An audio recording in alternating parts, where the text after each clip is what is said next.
Nazareno, sinasamba ka namin,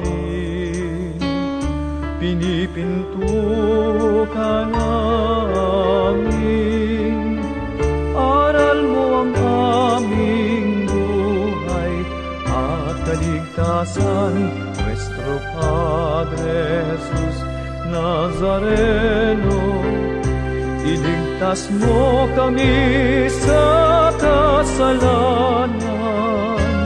Ang krus mong kinamatayan ay sagisag ng aming kaligtasan.